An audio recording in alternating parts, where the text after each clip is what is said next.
اعوذ باللہ من الشیطان الرجیم بسم اللہ الرحمن الرحیم۔ عزیزان من، آج جنوری 1983 کی 7 تاریخ ہے اور درس قرآن کریم کا آغاز سورہ الرحمن سے ہو رہا ہے۔ 27ویں پارے کی 55ویں سورت ہے۔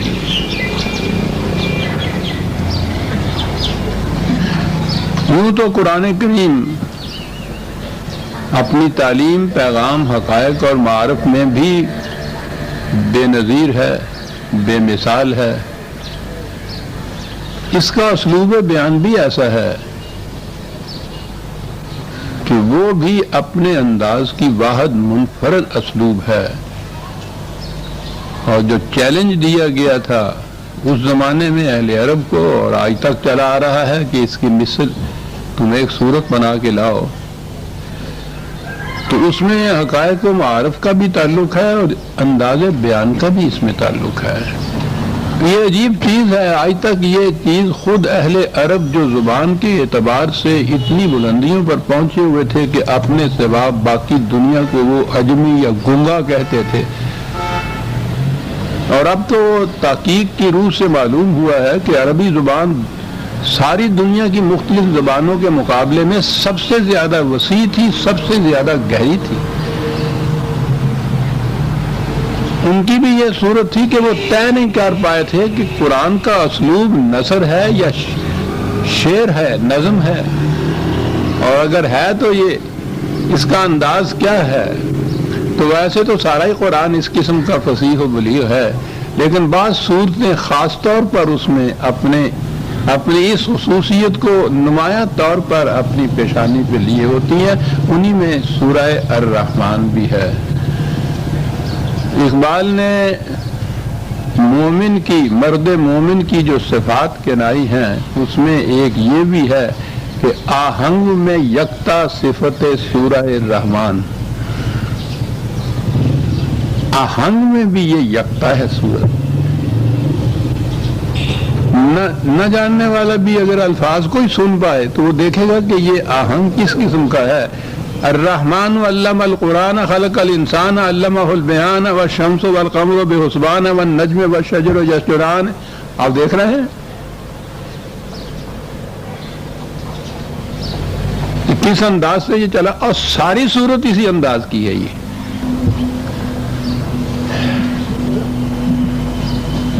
بات شروع ہو رہی ہے الرحمن علم القرآن۔ رحمان کا لفظ قرآن کریم میں بکثرت آیا ہے، لیکن یہ جو چیز ہے کہ رحمان نے یہ چیز کی، ایسا کیا، یہیں یہ آیا ہے، اور اس میں بڑی خصوصیت ہے۔ کہا یہ ہے کہ قرآن کی تعلیم نبی اکرم صلی اللہ علیہ وسلم کو وحی کے ذریعے رحمان نے دی۔ رحمان ہی کیوں نہیں، اللہ کا لفظ چلا آ رہا تھا، رب کا لفظ چلا آ رہا تھا، اور صفات بھی صفات خداوندی، اسماء الحسنی متعدد چلے آ رہے تھے، اس میں خصوصیت سے یہ الرحمن کیوں یہاں آیا ہے۔ وحی کے معاملے میں خصوصیت سے یہ کہا گیا کہ الرحمن علم القرآن، وہی جو عطا کی تو رحمان نے عطا کی۔ عجیب چیز ہے اس کے اندر۔ انسانوں کا علم اکتسابی ہوتا ہے، سیکھتا ہے انسان دوسرے سے، تدریجاً سیکھتا ہے، رفتہ رفتہ آگے بڑھتا ہے، اور یہ مداولت سے مسلسل یہ مشق جاری رکھنی پڑتی ہے۔ وہ الف بے سے ہی آپ شروع کیجئے بچے کو، تو آپ دیکھیے کہ وہ اس کو آگے ایم اے تک پہنچنے میں کن منازل سے گزرنا پڑتا ہے، اور کتنا رفتہ رفتہ وہ آگے بڑھتا ہے، بتدریج آگے بڑھتا ہے، پروگریسولی آگے چلتا ہے۔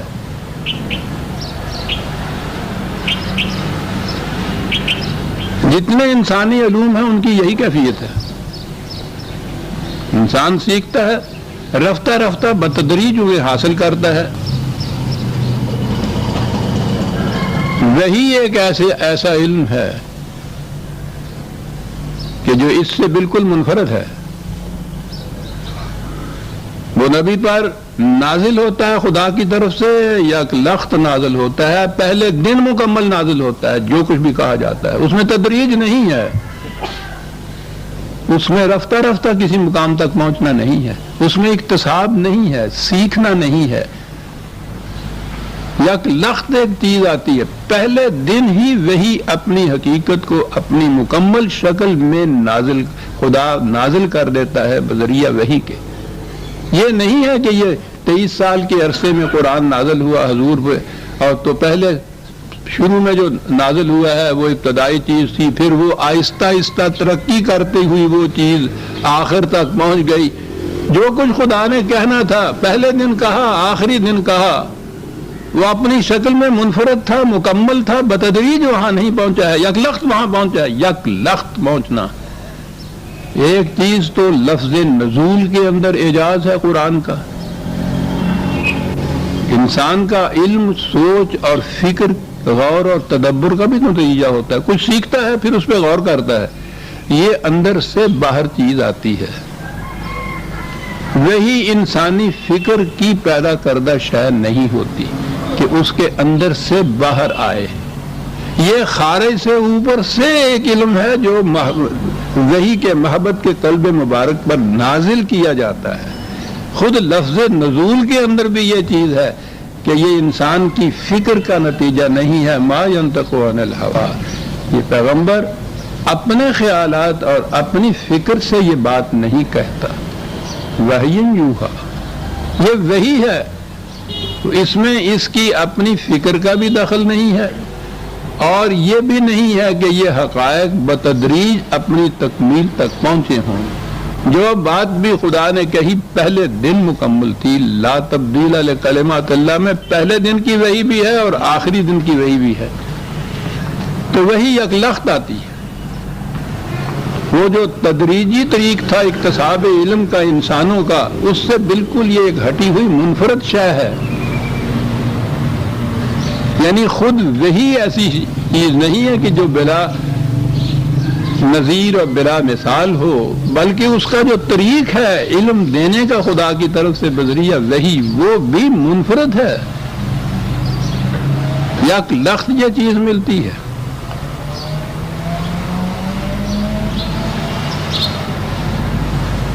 اس دور میں تو جہاں تک میری نگاہ نے کام کیا ہے، سائنس کی دنیا میں بھی یہ بات ابھی نہیں آئی تھی کہ کیا چیز آہستہ آہستہ ترقی کرتے ہوئے آگے بڑھی ہے، کیا چیز یک لخت آئی ہے. ہمارے اس دور میں یہ جو نظریہ ارتقاء جسے کہا جاتا ہے، یہ تھیوری آف ایولیوشن جسے کہا جاتا ہے، وہ نظریہ ارتقاء یہ ہے کہ زندگی سب سے پہلے اولی جرثومہ جسے سیل کہتے ہیں، لائف سیل، وہ تو بظاہر آنکھ سے نیکڈ آئی جسے کہتے ہیں، آنکھ سے دیکھا نہیں جاتا، خوردبین کے ذریعے سے اس کو دیکھتے ہیں. وہ ایک سیل ہے جس میں زندگی کی پہلی نمود ہوئی، اور پھر وہاں سے وہ مختلف منازل طے کرتی ہوئی منزل بہ منزل رفتہ رفتہ بتدریج آگے بڑھتی ہوئی چلی آئی. زندگی، لائف، مختلف پیکر اور مختلف شکلیں اس نے اختیار کی، لیکن یہ بتدریج آگے بڑھتی چلی آئی. مختلف یہ سپیشیز جن کو کہتے ہیں، ہر نو جو تھی اپنے اپنے اندر مختلف ادوار میں اس زندگی نے وہ شکل اور پیکر اختیار کیا، اور ایک سے آگے دوسری کڑی، دوسری کڑی سے تیسری کڑی، تو یہ کڑیاں ملتی ہوئی آگے پہنچتی چلی گئیں تا آگے زندگی پیکر انسانی میں نمودار ہوئی. یہ پروگریسو ایوولوشن کہلاتی ہے. اور ان کی تحقیق یہ ہے کہ وہ ہر کڑی کے متعلق وہ بتاتے ہیں کہ پچھلی کڑی کی کون سی چیزیں اس میں آئیں اور کون سی چیزیں پروگریسولی اور آگے بڑھ کے اس کے اندر آئیں، اور یہ کڑی پھر آگے کیسے چلی. بڑا انٹرسٹنگ علم ہے یہ. لیکن یہی محققین جو ہیں سائنس کے اس سلسلے میں یا اس نظریے میں ایسے مقام بعد آئے ان کے سامنے تحقیق کرتے ہوئے جہاں یہ بات سمجھ میں نہ آئی کہ یہ تو پچھلی کڑی کے بعد کی کڑی نظر نہیں آتی، اس میں تو کچھ ایسا تغیر ہوا ہے کہ وہ جو پروگریسو ایوولوشن کا نظریہ تھا وہاں آ کے وہ فیل ہو جاتا تھا۔ وہاں کوئی چیز ایسی تبدیلی ہوتی تھی جو یکلخت تبدیلی ہوتی تھی، ہنگامی ہوتی تھی۔ تو چنانچہ درس میں تو اتنا وقت نہیں ہوتا کہ میں درسی طور پر یا نصابی طور پر ان چیزوں کو سمجھا سکوں، اشارے کیے جا سکتے ہیں۔ تو ان لوگوں نے یہ ایوولوشن یا ارتقاء کو بھی دو حصوں میں تقسیم کیا۔ ایک تو وہی بتدریج آنے والی کڑی سے کڑی ملنے والی، اسے پروگریسو ایوولوشن ان لوگوں نے کہا، اور ایک وہ چیز کہ یکلخت ایک چیز کا نمودار ہو جانا، اسے انہوں نے ایمرجنٹ ایوولوشن کہا۔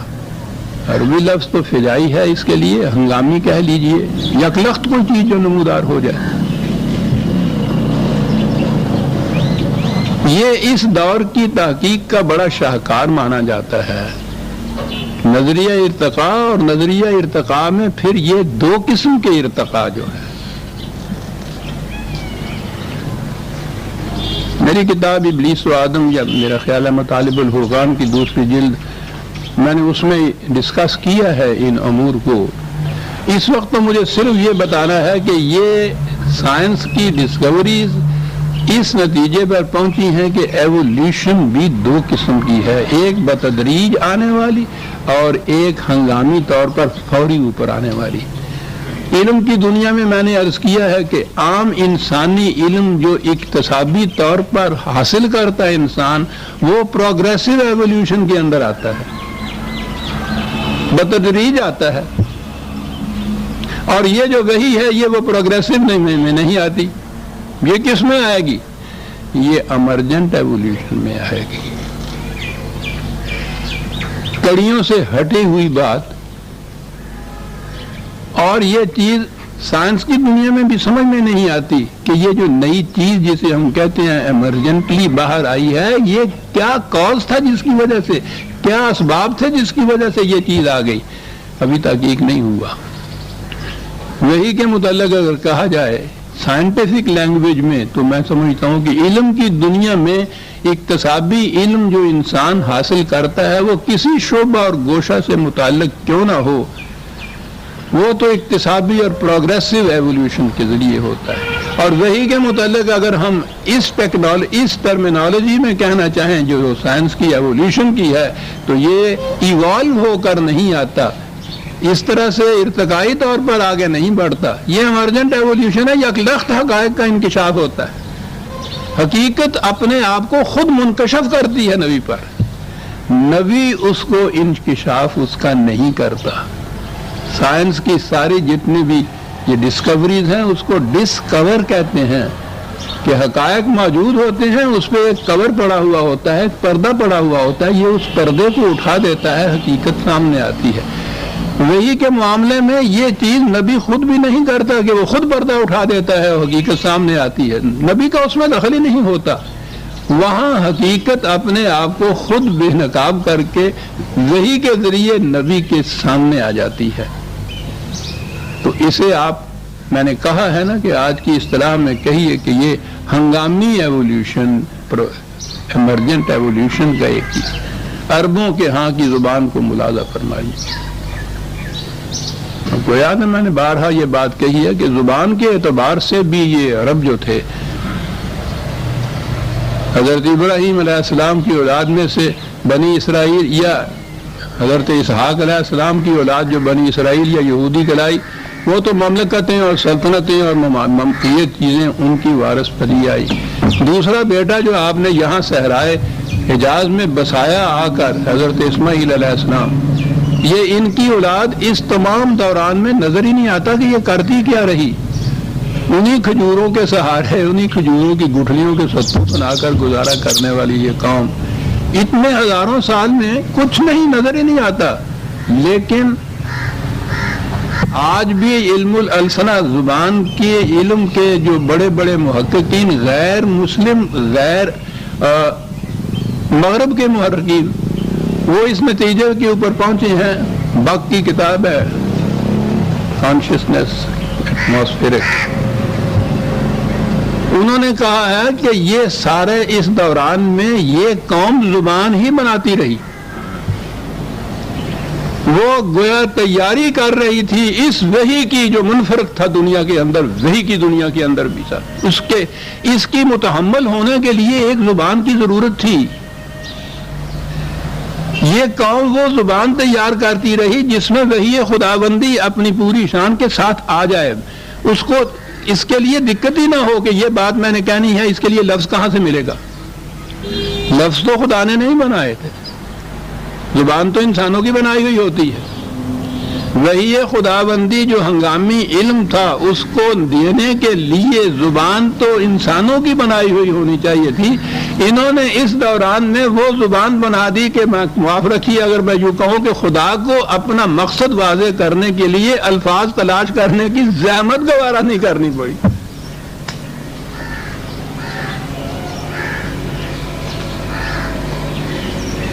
یہ عجیب فینومینا ہے عزیزان من.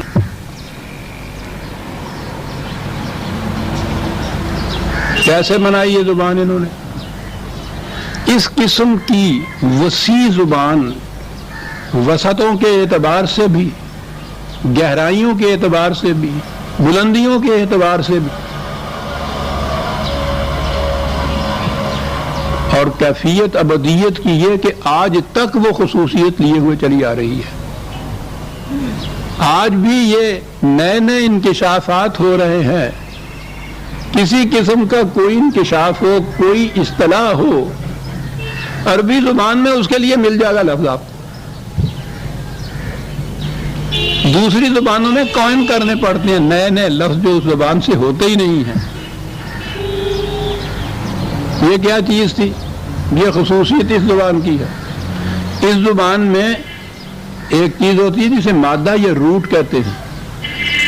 وہ عام طور پر 3 حرفوں کا ہوتا ہے. عام طور پر بعض اوقات وہ 4 بھی ہو جاتی ہیں، کبھی 5 بھی، لیکن عام طور پر 3 حرفوں کا وہ ایک لفظ کہہ دیجئے 3 حرف ہی ہوتے ہیں، وہ اس کا مادہ ہوتا ہے. اس مادے کی ایک خصوصی معنویت ہوتی ہے، خاص ایک معنی ہوتا ہے اس مادے میں پنہاں. اس مادے سے آگے پھر ان کے ہاں مختلف، ان کو ابواب کہیے یا وزن کہیے، اس سے الفاظ بنتے چلے جاتے ہیں اسی مادے سے. اور وہ جو ان کے ابواب ہیں وہ متعین ہیں. ہر باب میں اس مادے کے بنیادی معنی کے اندر ایک تغیر واقع ہوتا ہے. ایک ہی مادے کا لفظ آپ اگر مختلف ابواب میں دیکھیں گے، اس میں دیکھیں گے کہ وہ تو معنویت جو بنیادی ہے اس کی جھلک تو وہاں موجود ہے، لیکن اس میں وسعت پیدا ہو گئی، اس میں گہرائی پیدا ہو گئی، اس میں بلندی پیدا ہو گئی. ہر وزن یا ہر باب کے ساتھ یہ خصوصیت ہے، اور ابواب کی خصوصیت بھی مقرر ہے ان کے ہاں. اتنی بڑی سائنٹیفک لینگویج، کوئی لفظ دنیا کا آئے اس کا روٹ جو ہے اس کے معنی آپ کو معلوم ہونے چاہیے، اور پھر وہ معلوم ہو جائے گا کہ کس باب پہ آیا ہے. اس باب کی خصوصیت یہ ہے، اس لیے اس کے یہ معنی ہو گئے. سنیے اب رحمان کیسے بنا. یہ ذہن میں آ گیا نا کہ یہ ہنگامی ایولیوشن ہے، ایمرجنٹ ایولیوشن ہے. یک لخت کوئی بات ہونے والی جو ہو وہ ہے وہی جسے کہا جائے گا. مادہ ہے رے ہے میم، یہ جس سے رحم مادر کا لفظ آیا ہے. معنی اس کے ہوتے ہیں نشو و نما اس انداز سے کہ وہ عام اسباب سے وہ ہٹی ہوئی ہو، اس میں لطافت ہو، نرمی ہو. رحم مادر میں جس طرح بچے کی جنین کی پرورش ہوتی ہے، یہ اس کے لیے لفظ بنیادی طور پر وہاں اس کے لیے آتا ہے. روٹ میں یہ معنی اس کے ہوتے ہیں. رحمت کے معنی آپ دیکھ لیجئے. رحم مادر تو ہمارے سامنے آ گیا. رحم کا لفظ دیکھ لیجئے. عدل تو سنگین زنجیروں کا نام ہوتا ہے، قانون کے اندر جکڑے ہوئے. رحم میں تو ایک خاص لطافت ہوتی ہے، وہ اس سے ہٹی ہوئی چیز ہوتی ہے. یعنی اگر آپ اس زبان کا مطالعہ اس نگاہ سے بھی کریں گے تو آپ دیکھیں گے بڑی ہی دلچسپ چیز ہے. اب رحیم رحم تک بھی آ گیا، رحم تک بھی آ گیا، رحمت تک بھی آ گیا. آگے اس کے آتے ہیں وزن. ایک اس کا وزن ہے فعیل. اس کے معنی ہوتے ہیں کسی چیز کا پروگریسولی بتدریج رفتہ رفتہ آگے بڑھتے ہوئے مسلسل متواتر التزاماً ہوتے جانے جانا. اسی طرح سے رحیم اس باپ کا رحیم ان کے معنی ہوئے نشو و نما کرنے والا، لیکن مسلسل التزاماً ارتقائی طور پر رفتہ رفتہ بتدریج آگے بڑھانے والا، نشو و نما دیتے چلے جانے والا. اور انسان کی نشو و نما میں یہ صرف بدن کی نشو و نمائی نہیں، جسمانی نشو و نمائی نہیں، اس کی جو انسانی خصوصیات ہیں ان کی نشو و نما بھی تو نہایت ضروری ساتھ ہوئی. جسمانی نشو و نما میں تو حیوان اور انسان ایک جیسے ہی ہوتے ہیں. یہ انسانی خصوصیت آتی ہے جہاں انسانی صفات کی نشو و نما یا صلاحیتوں کی نشو و نما ہوتی ہے. یہ ہدایت خداوندی کے مطابق کے ماتحت ہی ممکن ہے. اس کے لیے وحی ملتی تھی.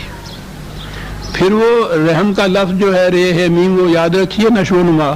تو اب دو طرح کی نشو و نما ہوئی. رحیم تو میں نے کہا فعیلن کے وزن کے اوپر ہے، اس میں تسلسل ہے، تدریج ہے، رفتہ رفتہ آخر تک پہنچنا ہے. اور ایک وزن ہے ان کا فعلان، جس کے معنی ہوتا ہے کہ وہی شے جو رحم والی ہے وہ یک لخت نمودار ہو کے سامنے آ جائے. الرحمن جو ہے فعلان کے وزن کے اوپر. بسم اللہ الرحمن الرحیم. رحمان اور رحیم دونوں صفات خدا بندی، دونوں ہی وہ رحم اور نشو و نما دینے کے لیے آتے ہیں. نشو و نما کے دو الگ الگ طریقے آگے عزیزان من 20ویں صدی کے اندر جہاں آپ کی سائنٹیفک تحقیق پہنچی آخر تک، اس کے لیے الفاظ موجود اس زبان کے اندر کہ رحیم ان کا لفظ آئے گا پروگریسو نشو و نما کے لیے، اور جہاں ایمرجنٹ آئے گی رحمان کا لفظ آئے گا. وہ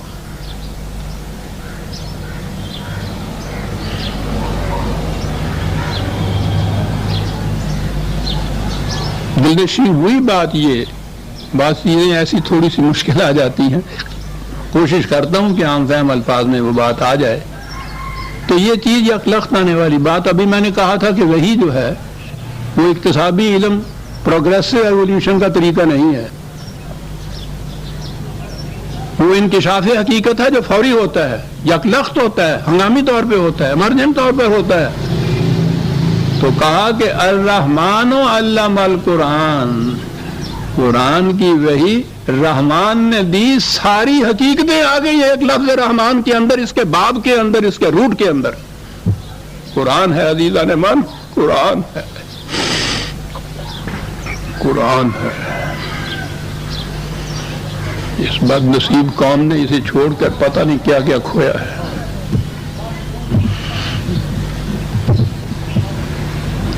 تعلیم قرآن کے لیے ایک لفظ الرحمن استعمال کر دینا، وہی کی ساری حقیقت اس کے اندر آ گئی ہے عزیزان میں. پہلی چیز تو رحمان نے یہ کی، وحی عطا کی، قرآن عطا کیا. تو کیا یہ چیز نبی اکرم صلی اللہ علیہ وسلم کی ذات تک ہی تھی کہ حضور کو یہ علم مل گیا ایک منفرد شخصیت کو، وہ ٹھیک ہے، آگے بات ہی نہیں.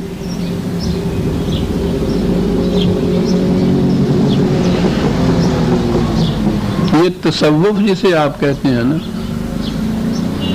اس میں اور نبوت میں فرق یہ ہے، تصوف میں جو کچھ بھی ہے ان کا دعویٰ ہے، ان کو کشف ہوتا ہے، الہام ہوتا ہے، جو کچھ بھی ہوتا ہے وہ اس کی اپنی ذات تک رہتا ہے، وہ آگے منتقل نہیں کر سکتا۔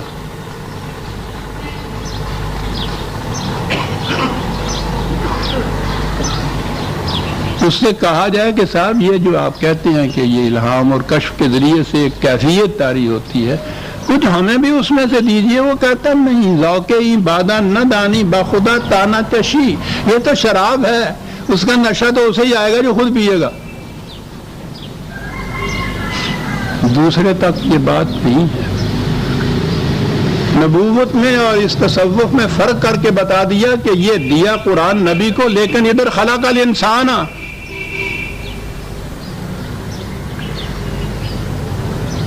انسان پیدا کیے ہم نے، یہ تو ان کے لیے ہدایت تھی جو ہم نے یہ دی بذریعہ وحی کے، اور اس کے لیے اگلی چیز پھر ہنگامی آئی عزیزان مان، ایولیوشن میں چلے آئیے، حیوانات تک آ جائیے، ان میں ایکسپریشن کا مادہ نہیں ہوتا، اپنے خیالات، اپنے جذبات، زبان بھی نہیں ان کو ملی ہوتی، تحریر بھی نہیں ہوتی،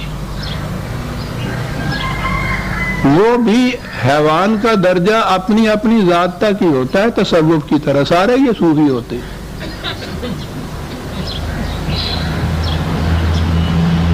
یہ گائے کیا محسوس کر رہی ہے وہ دوسرے کو بتا ہی نہیں سکتی۔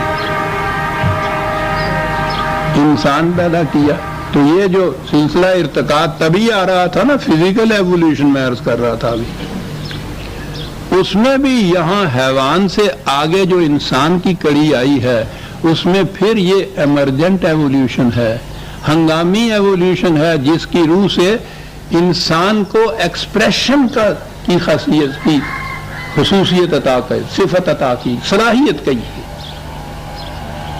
اپنے ما فی الضمیر کو، اپنے جذبات کو، کیفیات کو، خیالات کو دوسروں تک پہنچانے کی۔ اس کے لیے پہلی چیز جو انسان کے لیے ہے، خلق الانسان علمہ البیان، یہاں نطق نہیں کہا کہ جس کے معنی صرف زبان ہی ہو، بیان بلکہ کہا جس کے معنی ایکسپریشن ہوتا ہے۔ یہ خصوصیت ادھر ہم نے انسانوں کو دی، تو انسانوں میں تو نبی بھی شامل تھا، نبی کو یہ خصوصیت ملی تھی ایکسپریشن کی، تو وہ یہ وہی جو خود اس کا اپنا تخلیق کردہ نہیں تھا، دوسروں تک پہنچا اسی صورت میں سکتا تھا نا کہ وہ بیان کی یا ایکسپریشن کی صلاحیت اس کے اندر ہوتی۔ انسان چنا گیا جس میں یہ ایکسپریشن کی صلاحیت ہم نے ودیت کر دی کہ نبی کو یہ ملا، اور نبی نے اس کو آگے انسانوں تک پہنچایا۔ اور فرما رہے ہیں کیا سلسلہ بیان ہو رہا ہے، وجد آ جاتا ہے۔ اور پھر ایک انسان تک ہی نہیں پہنچایا، ہر انسان کو یہ قوت دی، یہ صلاحیت دی بیان کی۔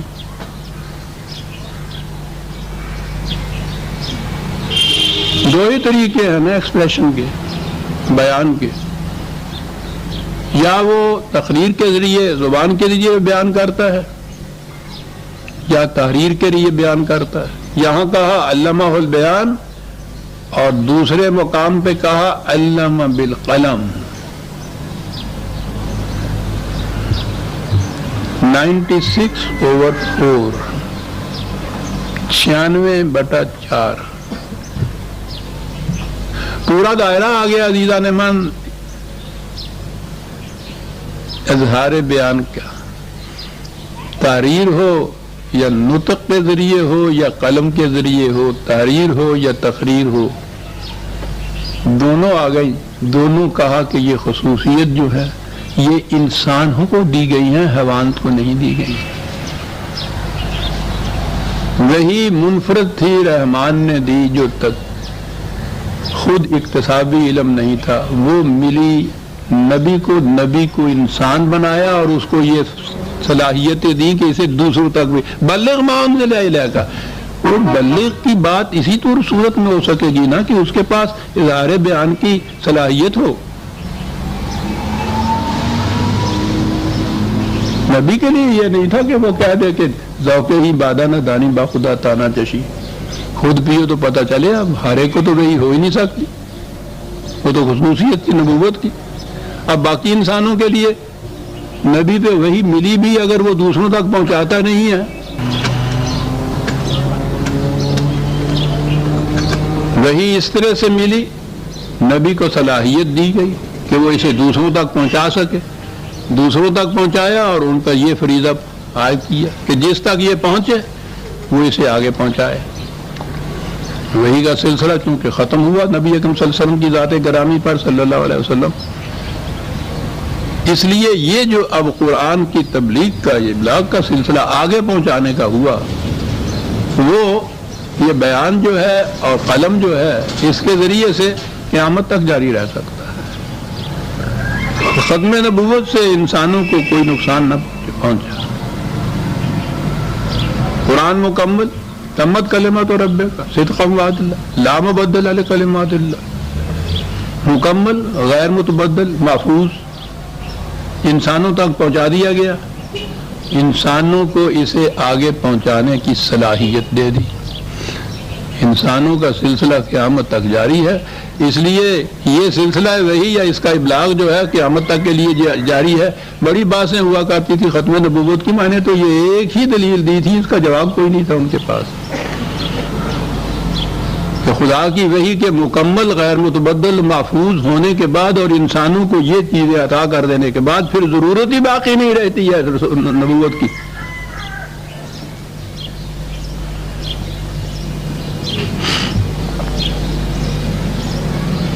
اقبال کے الفاظ میں وہ تو انداز بڑا عجیب بیان ہے نا، انہوں نے لکھا یہ ہے کہ نبوت نے اپنی خاتمیت کا خود احساس کر لیا جب قرآن کے متعلق یہ کہہ دیا۔ کیا بات ہے کہ ٹھیک ہے اب مزید وحی کی ضرورت نہیں، تمت، کوئی اس میں تبدیلی نہیں کر سکتا، لا تبدیل لکلمات، محفوظ۔ کہا جب یہ ہو گیا تو نبوت نے خود محسوس کر لیا کہ اب ختم ہو جانا چاہیے مجھے۔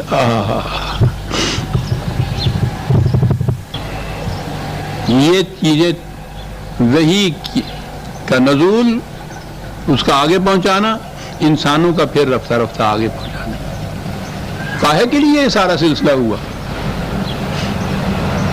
معاذ اللہ کیا یہ محض کوئی شاعری ہو رہی تھی؟ خدا کا تو کوئی پروگرام، اس کی کوئی کڑی بھی بلا مقصد نہیں ہو سکتی۔ اس نے کہا کہ یہ وحی انسانوں کی دنیا میں تو ایک خاص فرد کو دی گئی، اس نے آگے پہنچایا، پھر سلسلہ آگے پہنچتا رہا۔ خارجی کائنات، اس میں تو یہ صورت نہیں ہے، نہ وہاں اس میں کوئی نبی ہوتا ہے، نہ ان میں ایک بات کو دوسرے تک پہنچانے کی صلاحیت ہوتی ہے۔ تو وہاں کیا کہا کہ وہاں ہم نے خارجی کائنات میں ہر شے کے اندر خود وحی رکھ دی۔ وحی کیا؟ یہ ہدایت کہ تم نے یہ کرنا ہے کام۔ قرآن میں یہ ہے کہ سما میں وحی، ارض میں وحی، نحل میں وحی، کہ تمہارا یہ فریضہ ہے۔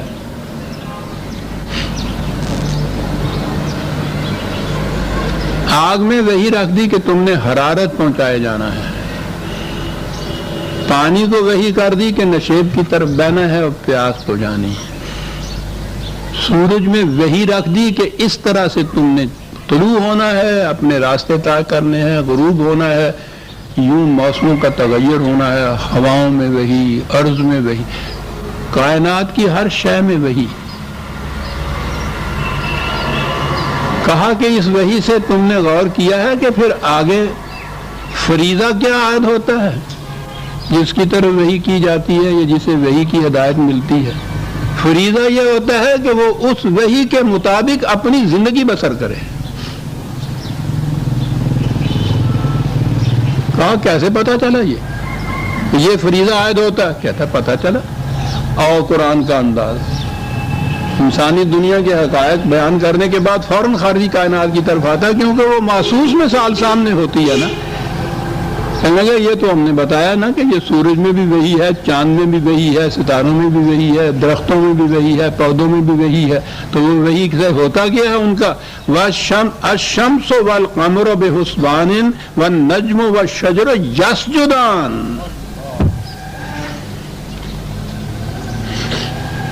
چاند اور سورج جیسے عظیم قدر، عظیم الجثہ کرے، تصور نہیں ہم کا انسان کر سکتا ان کروں کی بڑائی کا کہ کتنے بڑے، بے حسبان، ایک متعین قاعدے کے مطابق مصروف گردش رہنے والے صاحب. کیسے یہ رہ رہے ہیں؟ کہا ان میں وحی کی ہوئی ہے اور ان کا فریضہ ہے اس وحی کے مطابق زندگی بسر کرے، اور جب وہ بسر کریں گے تو کہا دیکھتے ہو کیسا حسن اسلوب سے یہ نظم و نقش چل رہا ہے، کہیں تصادم نہیں، تساہم نہیں، ٹکراؤ نہیں، فساد نہیں، قتل نہیں، غارت گری نہیں، مزاحمت کوئی نہیں ہے، ہر ایک اپنے اپنے راستے میں چلا جا رہا ہے. وحی کا اتباع یہ کرے گا. کہا یہ آسمان کے کروں کی طرف تمہاری نگاہ اگر جا کے نہیں فیصلہ کرتی، ان پودوں کو تو دیکھو، درختوں کو دیکھو، کیا ان کی کیفیت ہے؟ یسجدان،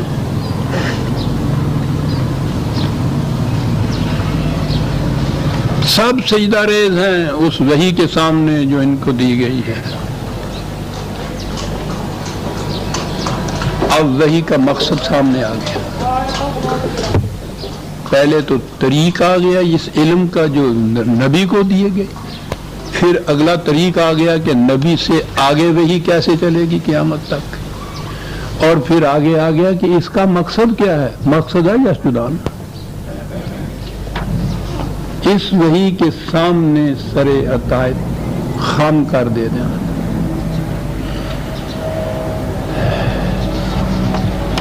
یہاں قرآن نے شمس و قمر کو حسبان کے لیے کہا ہے، حساب کے مطابق، قاعدے کے مطابق.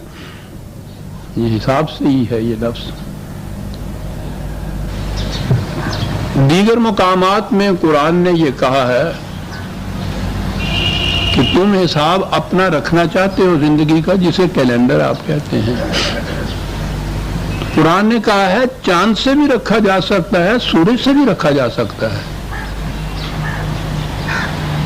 جون سا تمہارے ہاں زیادہ کنوینئنٹ ہو رکھنا.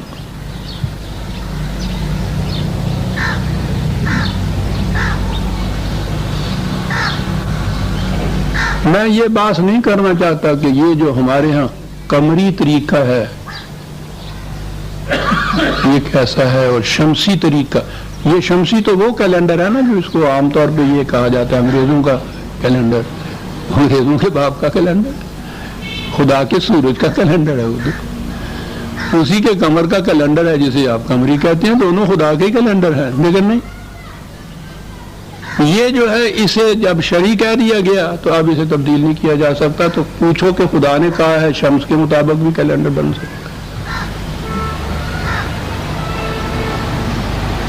جون سا کنوینئنٹ ہو بنا نہیں جی. یہاں تو جو چیز ذرا پرانی ہو جاتی ہے وہ شرعی ہو جاتی ہے، اس میں تبدیلی نہیں کی جا سکتی. یہاں تو کچھ ایسا فساد نہیں مچا. یہ دوسری جنگ کے زمانے میں ابھی تقسیم نہیں ہوئی تھی نا ملک کی، دلی میں ہوتا تھا میں، تو اس زمانے میں آدھا گھنٹہ پیچھے کیا تھا وقت کو. اب بھی پاکستان اور انڈیا کے وقت میں آدھے گھنٹے کا فرق ہے نا. ہم میں اور مشرقی پاکستان ارے کیا کہہ دیا میں، ریجے پہ ایک زخم لگتا ہے جنہوں نے مان لیا مشرقی پاکستان کو بنگلہ دیش کہنا پڑتا ہے.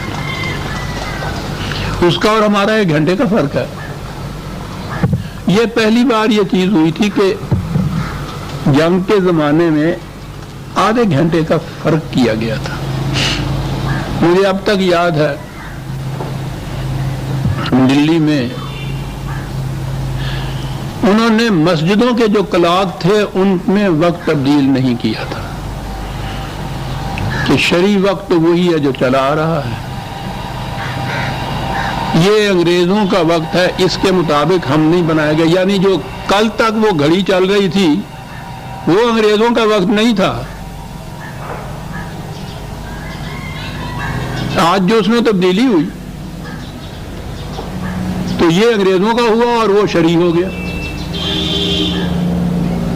راستہ چلتے ہوئے یہ کیفیت تھی کہ کسی نے پوچھا اگر میاں صاحب وقت کیا ہے تو گھڑی نکالی، اس نے کہا کہ جی وہ 11:30 بجے ہے شرعی.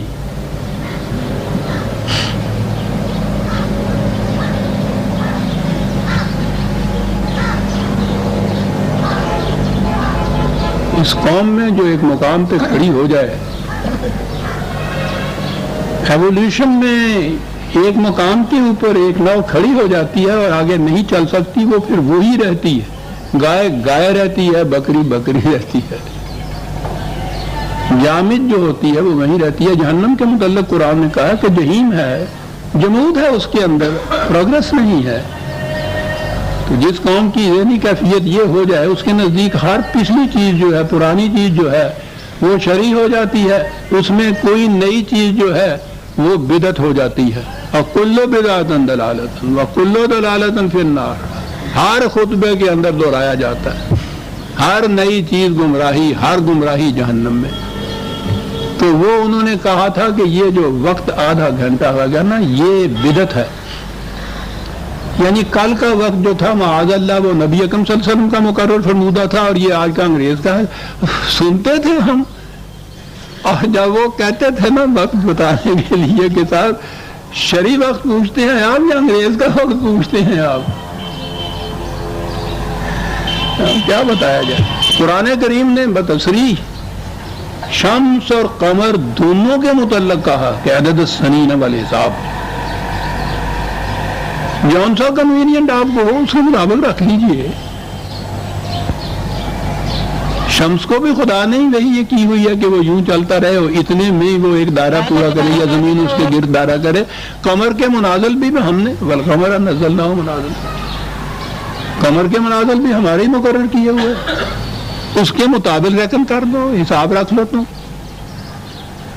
بے حسبان ہے والنجم والشجر یسجدان. کہا کہ یہ سجدہ ریز ہیں، یہ ہر شے اس وحی کے سامنے جو ان کے اندر ودیت کی. انسانوں کی زندگی میں وہی وحی جو ہے اب اس طریق سے آ رہی ہے تمہارے پاس قرآن کی طرف سے. کہا آسمانی کروں کی طرف نگاہ ڈالو. ایک بات اور کہی قرآن نے، اور سارا نظم و نسق یا نظام جو ہے صحیح انسانی زندگی کا وہ اسی ایک لفظ کے اندر ہے. وَالسَّمَاءَ رَفَعَهَا، یہ آسمانی کرے تمہارے سامنے ہیں، بلندیوں کے اوپر ہیں، یہ بڑی بلندیوں پہ. ان بلندیوں کا تو اندازہ ہی نہیں لگایا جا سکتا. رفع، لیکن اس کے باوجود وَوَضَعَ الْمِيزَانَ، میزان، پروپورشن، تناسب، وزن، توازن، سارا سلسلہ کائنات عزیزان من اس توازن پہ چل رہا ہے. سورج چاند کے درمیان آپس میں توازن، سورج اور زمین کے درمیان آپس میں توازن. اتنے سیکنڈ کے 100 کروڑویں حصے تک کا حساب ہے جس میں توازن قائم ہوتا ہے. اگر اس توازن میں اتنا سا فرق پڑ جائے تو یہ کرے آپس میں ٹکرا کر پاش پاش ہو جائیں. زندگی کا توازن.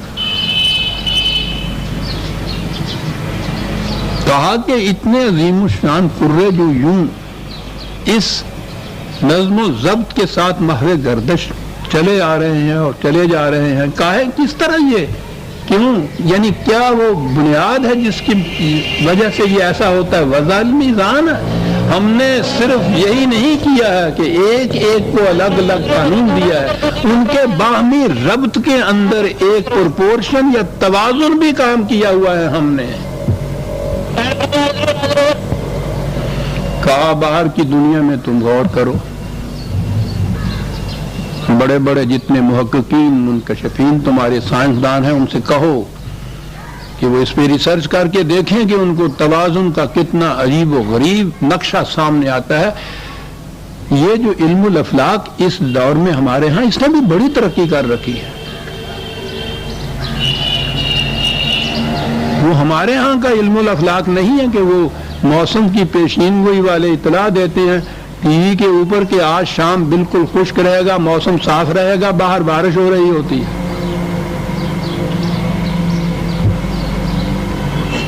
ان کے ہاں تو پوچھو نہیں کہ کہاں وہ پہنچے ہوئے ہیں. محیر العقول ہے وہ لوگ، محو حیرت رہ جاتے ہیں. میں نے کہا ہے کہ ان کے ہاں کی ایک ایک کتاب کے اوپر، ایک انکشاف کے اوپر دانتوں میں انگلیاں دبا کے بے ساختہ کہتے ہیں کہ عقل انسانی اس مقام پہ پہنچ کے حیرت کے سوا اس کے حصے میں کچھ نہیں رہتا کہ یہ کیسے چل رہا ہے نظام. میزان، صحیح بیلنس جس کو آپ کہتے ہیں. میزان کا تو ترجمہ بھی انگریزی زبان میں بیلنس ہی ہے. تکڑی جنہوں کہندے ہے کہا یہ سارا نظام جتنا بھی ہے یہ سارا میزان کے سہارے چل رہا ہے. صحیح توازن، صحیح پرپورشن آپس میں. دیکھتے ہو کیسا عمدگی سے چل رہا ہے. کہیں ہے ٹکراؤ کسی قسم کا؟ تمہیں کس لیے یہ دیا گیا؟ یہ وہی تمہیں کیوں دی گئی جیسی ان کو دی گئی تھی؟ اللہ تطغوا فی المیزان، تاکہ تم بھی اس توازن اور بیلنس کے اندر ہیر پھیر نہ کرو، اس میں بگاڑ نہ پیدا کرو. بات ساری توازن کی عزیزان من. میرے عزیز ڈاکٹر صاحبان موجود ہیں، میں وہ تائید کریں گے کہ جسے صحت کہتے ہیں وہ قوا کے توازن کا انعام ہوتا ہے، جسے مرض کہتے ہیں وہ ذرا سا توازن میں بگاڑ ہوتا ہے. کوئی علت ذرا کم ہو گئی ہوتی ہے، کوئی زیادہ بڑھ گئی ہوتی ہے. جسے یہ علاج کہتے ہیں یہ صرف اس توازن کو برقرار کر دیتے ہیں. پھر توازن انسان کے جسم کے صحت کے اندر، باہر کی کائنات تو اس نے خود کا، اور اس کے بعد نظام جو ہے انسانوں کا، اسے تمدن کہیے، سیاست کہیے، عمرانیت کہیے، کوئی نظام بھی لیجئے، اس میں اگر توازن برقرار ہے آپ کے تو وہ نظام حسنہ ہے. فساد اور بگاڑ کیا ہوتا ہے؟ توازن اڑ جاتا ہے اس کے اندر، طبقات پیدا ہو جاتے ہیں، انسان اور انسان میں تمیز پیدا ہو جاتی ہے، کوئی بلند ہو جاتا ہے، کوئی پست ہو جاتا ہے. یہ توازن بگڑ رہا ہے. وَلَقَدْ كَرَّمْنَا بَنِي آدم، ہر انسان یکساں واجب التکریم ہے. یہ ہے توازن. اور اس میں ذرا بھی فرق آیا کہ کوئی واجب التکریم اور کسی کی تذلیل و تحقیر، توازن بگڑ گیا، میزان بگڑ گئی، تکڑی دے وٹے بگڑ گئے. عزیزان بھائی، کہاں کاہے کے لیے یہ دیا ہے سارا کچھ؟ جو وحی کا سلسلہ ہے، انبیاء کرام کا سلسلہ رشد و ہدایت چلا آ رہا ہے. اللہ تطغوا فی المیزان. اور اس کے بعد کہا کہ اس وحی نے تمہیں یہ کہا ہے کہ وَأَقِيمُوا الْوَزْنَ بِالْقِسْطِ وَلَا تُخْسِرُوا الْمِيزَانَ. اس وزن کو اپنی دنیا میں اس کو کہو. عدل کہتے ہیں تمہاری زندگی، تمہاری دنیا میں، تمہارے الفاظ یا اصطلاح میں اس کو عدل کہا جاتا ہے، جسٹس کہا جاتا ہے. اس توازن کو، میزان کو قائم رکھو عدل کے ذریعے سے. آپ نے دیکھا وہ ہائی کورٹ کے بلڈنگ کے اوپر جب وہ، میرا خیال ہے جب روشنی ہوتی ہے تو وہاں وہ ایک ترازو، میزان وہ بنا دیتے ہیں، تکڑی جسے کہتے ہیں. یہ بہت پرانا ایک سمبل ہے عدل کا. یونانیوں کے زمانے سے یہ چلا آ رہا ہے. انہوں نے یہ پہلے بات کہی تھی کہ توازن، عدل، جسٹس کا نام بیلنس قائم رکھنا ہے، توازن کا قائم رکھنا ہے. یہ قرآن کی اصطلاح ہے. تو یہ اس لیے ہم نے یہ دیا کہ تم اپنی دنیا کے اندر، وہاں تو یہ از خود یہ چیز توازن کی قائم ہے. ہر شے کے اندر وہی، اور وہ ہر شے اس وہی کے مطابق زندگی بسر کرنے پر مجبور پیدا کی گئی ہے. تمہیں صاحب اختیار و ارادہ بنا دیا تھا کہ اپنے اختیار سے یہ نظام قائم کرو جو باہر کی دنیا میں مجبوراً قائم ہوا ہے، قائم کرو۔ اسی لیے واقیم الوطن، یہاں یہ حکم کی چیز آ گئی۔ یہ سورج اور چاند اور ان میں یہ چیز نہیں ہے کہ ان کو، وہ تو از خود اس کے اوپر مامور و مجبور ہیں۔ انسانوں سے کہا گیا ہے کہ تم قائم کرو وزن کو قسط کے ساتھ، نظام عدل کے ساتھ۔ ولا تخسر المیزان، وہ جسے محاورے میں ڈنڈی مارنا کہتے ہیں نا، یہ ہے اس کا ترجمہ، میزان میں ڈنڈی نہ مار۔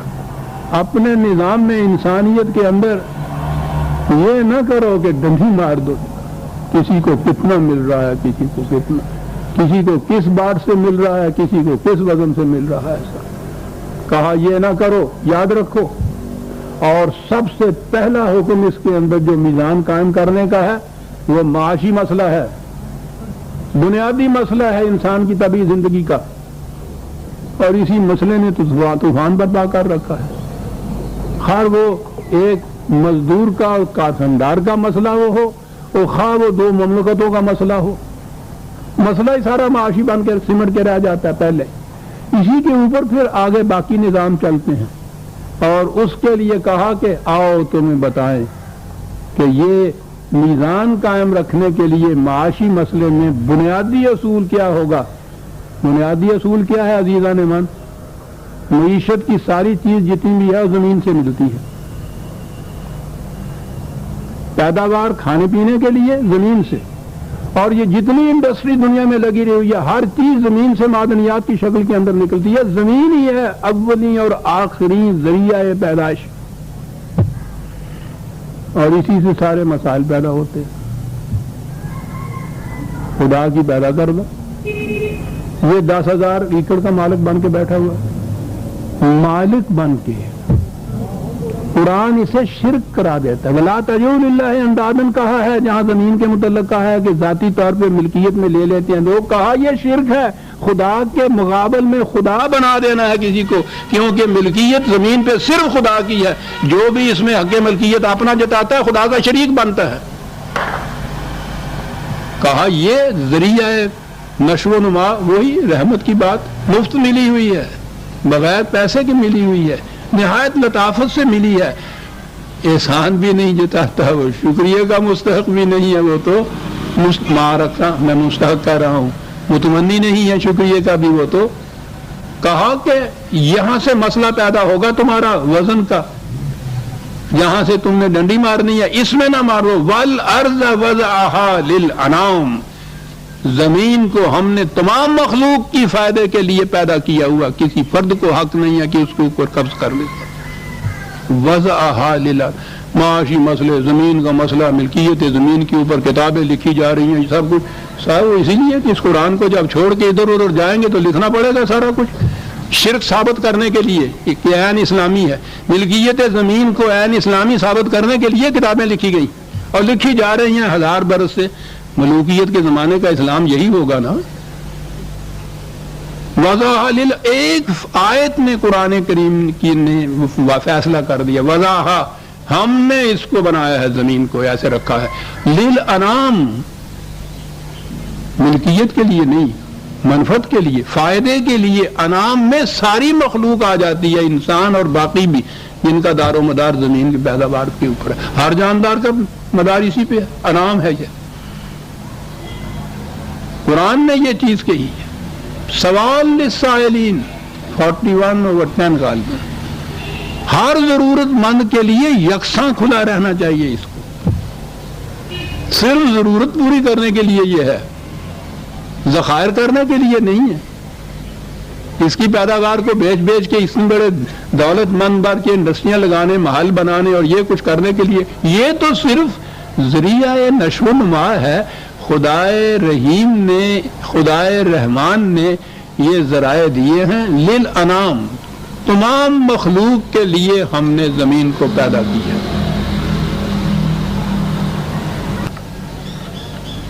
فیہا فاقہۃ والنخل ذات الاکمام والحب ذو العصف والریحان، زمین کے متعلق بتایا مختلف قسم کی چیزیں اس میں سے پیدا ہوں گی آپ کے ہاں سے، پھل ہیں، کھجوریں ہیں، عربوں کو یہی کہنا تھا، ہماری طرف قرآن آتا تو عام کہتا وہ